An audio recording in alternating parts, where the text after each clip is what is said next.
waxaan leenahay soo dhawow waxaan dhinaca kale u mahadcelinaynaa jaaliyadda Puntland ee caawa soo agaasintay munaasabadan qiimaha leh ee caawa ay ku soo dhaweeyeen abwaankooda ka yimid Puntland iyagana waan u mahadcelinaynaa inta markaan ka gudbo caawa erayadii halkan laga yidhi waxaan wax yar ka qabsanayaa waxaan dhihi karaa ama eedaan dhahayaa ama waxaan dhahayaa xildhibaan Sureer Abshir waxaan wax yar taabanayaa Soomaaliya maanta waa dawlad muxuu ahaa federaal waxaan aad iyo aad ugu faraxsanahay in maanta nidaamkii ku meel gaarka laga baxay oo ummadda Soomaaliyeed maanta ay u dhalatay dawlad muxuu ahaa rasmiya oo aan dhihi karno waxa ka dambeeyay oo laga soo abaabulo laga soo agaasimay Garowe 1 iyo Garowe 2 sida anoo dib ugu noqon doona abwaankii muxuu ahaa soo tiriyay ku dayo Puntland waxaan dhihi karaa ku dayo Puntland marka uu leeyahay waxa maanta jidka ku soo jirta oo aan idinku habalyeynaya oo nidaamkii ku dayo Puntland ka faa'iideysatay Jubaland State ayaa soo socota waxa dhinaca kale iyadana aan dhihi karaa waxa jidka ku soo jirta maadaama dawladda Soomaaliyeed ay tahay federalism oo systemka hadda ay ku dhisan tahay Puntland ay ku waxaysan tahay waxa iyadana soo socota gobolada Bay iyo Bakool iyo Shabeellada Hoose oo sida aan ognahay aan xiriir la leenahay oo iyagana maamul gobolod soo wata ayaan iyadana ku bishaaraynayna inta markaan ka gudbo abwaankii ku dayo Puntland oo aan caawa aad ugu faraxsanahay inuu goobtan inala joogo waxaan ka codsanaynaa haddaan nahay ururka Sahal inuu soo sameeyo heestii ahayd soo dhawow Jubaland ila ku dayahay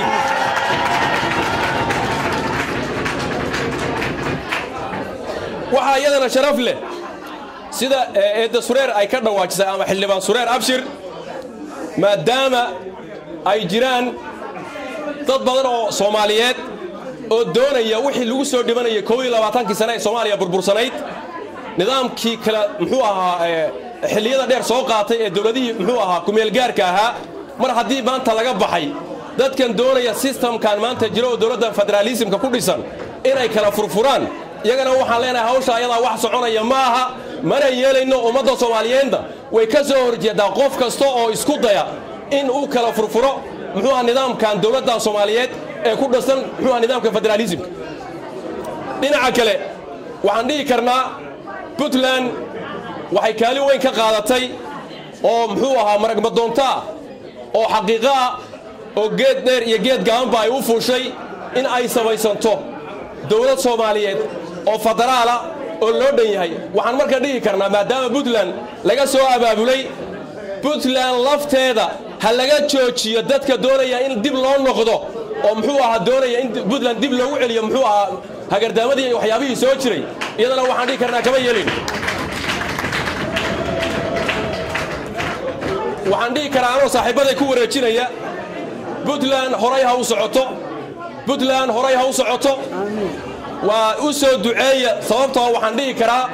waa meesha kaliya ee maanta laga sameeyay dawladdan maanta aan ku faanayno oo federaalka oo ummadda Soomaaliyeed ay maanta ku faanayso marka waxaan leenahay Puntland ha noolaato inta markaan ka gudbo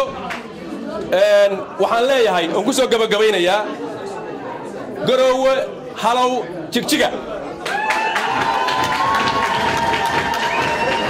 Kismaayo halow muxuu ahaa Garissa Soomaaliya ha noolaato saaxiibaday baan u gudbinayaa waa maasantii waa idin gudbinayaa anigu Sahal waa salaamaya dadweynahana waa salaamaya saada samaan baan u arkaa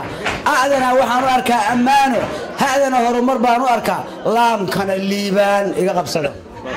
ما شاء الله ما سنت السلام عليكم ورحمة الله وبركاته marka u horeysa waxaan hambaliyo iyo baan u soo jeedinayaa gabdhaha Puntland oo ka soo shaqeeyay xafladan quruxda badan leh oo lagu soo dhaweynayo awaan Samigay Cabdullaahi Awad runtii saaxiibkay baa Cabdishiid baa qaatay intii ma taqaana aan oran lahaa kaliya waxaan aan bogaadinayaa abwaanka inuu fariin naga qaado annagu haddaan nahay qurba joogta naga qaad fariin waxa taal la socotay awa laga sheekeeyay oo arkaysay dhalinyaradii Soomaaliyeed in dhaqankeena dhumay afkeena dhumay oo arkaysay inay wada qaawiyiin gadaal dambe marka abwaan horta taas naga gaarsiin fariintaas naga gaarsiin kuwa soo socdana inay joogaan annaga soo soconay taas naga gaarsiin horta ku sheegaynaa ku faraynaa waxaan runtii gadaal ugu noqon lahaa hal mar arigii laga dhawaajiyay waa qasab waayahan waxa socota federal baa laga hadlaa mar walba gaar ahaan Jubaland ba focus kala saara waxa cajiib ah hadda korna waan arinta waan ku hadalnay sababta hadda focus loo wada saaray oo maadaama hadda dawladii baan dhisinbo waxa focus ka Puntland Jubaland saaray ba cajiib ah waxaan u arkaa jallaafo lagu wado in la kala dhantaalo Jubaland oo soo socota iftiinka ka soo ifhaya iyo amniga iyo nolosha ka soo iftiimaysa gobolada Jubbooyinka waxa cajiib ah in maantay mataqaan carqalad la galiyo arintaas oo annagu haddaan sahalnahay waanu ka soo horjeednaa waana diidanahay raalina kama noqon doono waxaan ka codsanaynaa dawladda federaalka inay ka dawlad ahaan ay ka qayb qaadato waxay ku taageerto laakiin aysan lagu qaban inaysan jallaafayn shacabka Soomaaliyeed waxa uu sheegnayo deegaanada kale ah inay arintaas ay ka digtoonaadaan oo aysan ayaga laftooda dhibaatayn oo la carqaladayn waan ognahay 20 kiis loo soo dhaaf waxa ka jira Jubaland waa meeshii ugu dhibaatada badnayd ugu dagaalada badnayd haddii Ilaahay garansiiyay marka maanta oo dantooda ay u garteen inay mudoobaan oo walaaloobaan oo ayagoo mid ah oo qabiil u kala qaybsaneen oo hal dad ah inay maamul sameystaan waxa lagu diiday maxay tahay lagama jawaab karo su'aashaas waa nacayb waa nidaam diid waa dhibaatadii 20 kan soo socotay kaalena kama noqon doono cidna kama yeelayno annagu hadaan sahalnahay dawladana waan fareynaa waan u sheegaynaa ha ka qayb qaadato si ku dhismo lahayd Jubaland hana taageerto laakiin yeesan jalaafaynin shacabka Soomaaliyeed waxa ugu digaynaa oo walaalahana meel ka soo joogaan in aan la arrin la carqaladayn Soomaaliya waa federaal madaxweynaha lagu doortay xildhibaan waxa lagu doortay gudoomiyaha baarlamaanka lagu doortay ra'iisul wasaaraha lagu soo doortay waa federaal 4.5 federaal weey Soomaaliya road mapki marka ay quraana waxa dhaasay quraanka qaarna qaarna ma diidaysaan war federaalka qaarna ma diidayna marka waaye marka Jubaland ma diidayna marka inta ku halka qaadano Hiiraan baa la ogolaaday bay baa la ogolaaday Banaadir baa la ogolaaday waa Jubaland maxaa dhacay maxaa diidan maxaa loo diidan aad iyo aad u mahadsantihiin mar labaad iyo mar saddexaad abwaan oo soo dhaweynaynaa waana ku mahadsantahay welcome baa ku leenahay waana ku joogteen is wanaagsan mahadsantihiin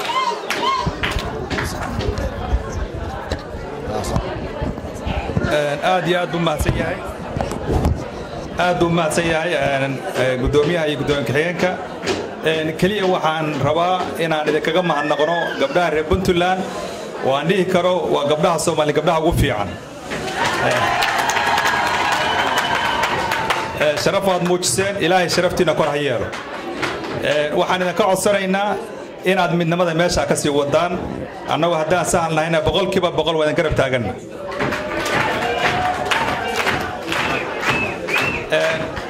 ugu dambeyntii horeba hadalka loo dhameeyay waxaan rabnaa madaxweynaha dawladda federaalka inaan hal eray u sheegno madaxweyne waddanka dhan madaxweyne u tahay waxa Jubaland kugu taagay Jubbada hoose Jubbada dhexe iyo Gadow adaa sheegi doona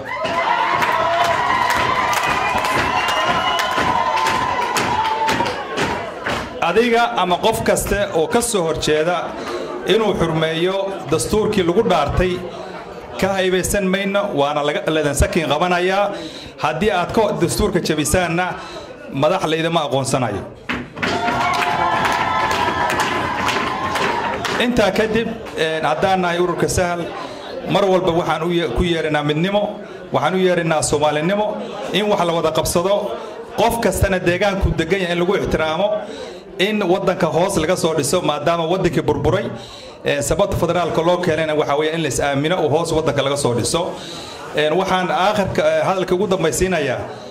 cidna kama ogolaanayno wax kasta oo wax u dhimaya midnimada Puntland dadka macaaradka waxaan ugu yeeraynaa inay macaaridnimada ku raadiyaan hab wanaagsan oo wax lagu dhisaayo waxaan aad mar kale aad iyo aad idinkaga mahadnaqayaa gabdhaha iyo guud ahaan akhyaarta abwaanka baan rabaa runtii inaan soo dhaweyno hore baa loo yidhi laakiin ilaahay ha noo kaa dhigo kii jiro oo jooga ilaahayna ma taqaanaa xigmadda kugu jirta ilaahay ha nagu anfaco haddana waxaan ku soo dhaweynayaa caaqil cabdirasaaq cabdulaahi camey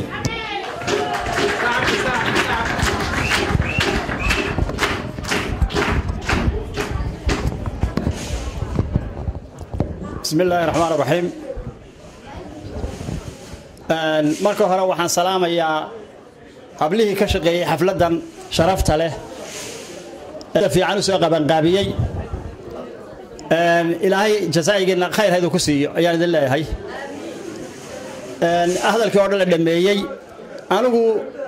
abwaanka waan soo dhaweynayaa boqolkiiba boqol waxaan leeyahay murtida aad adigu abwaanka ku tahay waa murti Soomaaliyeed abwaanaduna Soomaali ayay u yihiin abwaano laakiin waxaa jirta abwaano Soomaali ah oo qabiil u ah abwaan oo aan qaran u ahayn waxaan adiga kugu dardaarmaynaa sida aad u tahay ayadiga iyo deegaanka ka timidba abwaanada ku dhashay qaran Soomaaliyeed bay u taagan yihiin qabiil uba taagna inaad ku taagnaato taada inta markaan dhaafo waxaan madaxweynaha Jamhuuriyadda Federaalka Soomaaliya iyo dawladda imanka ay saddex nin ku yihiin wasiiradeedii raageen labada bilood ee ku sii socoto waxaan ka codsanaynaa khaladaad badan baa jira dawladdu waxay ku soo baxday distoorkii lagu saxeexay odayaasha 825 ku saxeexeen yaa lagu doortay waad ogtihiin 22 sanadood iyadoo Soomaaliya dunsan tahay Puntland baa isu taagtay in Soomaali la raadiyo imbakaasi baa lagu sameeyay dawlad calankii ka dhacay ay ka rideen mooryaanku madaxtooyada ayaa waxa ka taagay Puntland baa ka taagtay mar labaad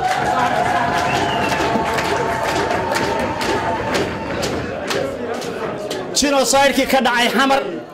ee lagu sameeyay dadka Puntland u dhashay ee xamar laga sameeyay xasuuqa shacabkii meesha ku noolaa oo ay walaalahoodu jaahabaabsan ku sameeyeen inta la liqay oo la ilaaway baa dawladnimo iyo qarannimo laga doortay oo lagu taagay calankii waxaan walaalayaal idin ka codsanaynaa haddii maanta dawlad la sameeyay ku meel gaar laga baxay dawlad qaran loo gudbay waxaana ay ka soo shaqaysay garowa 1 iyo garowa 2 iyo distoorka la saxeexay inaad maanta wixii dawladda lagu dhisay ka soo horjeesataan waxaan u maleynayaa burbur 22 sano kiina soo haystay mid ka xun oo Soomaali ku kala tagto ayuu bay noqonaysaa ka waantooba Jubbaland in la sameeyo danta dawladda federaalka ah ku jirta waxaan ka wada ognahay in gobolada Shabeellada Dhexe Hiiraan iyo Galguduud erga odayaal loo dirayo si ay u mideeyaan oo maamul u sameystaan oo u midoobaan gobolada saddexda gobol erga loo dirayaa saddex gobol oo walaalo ah oo isku mid ah maamul go'aansadayna qayla laga bixinayaa waa wax lagu lala yaabo weeye dawladda iyo shacabka Soomaaliyeed ee xamar jooga ee majority ahaan dambiilaha ah ee la saamaxay waxaanu leenahay ha ka waantoobeen waxa khaladka ay ku jiraan hana noqdeen ha ilaa weyn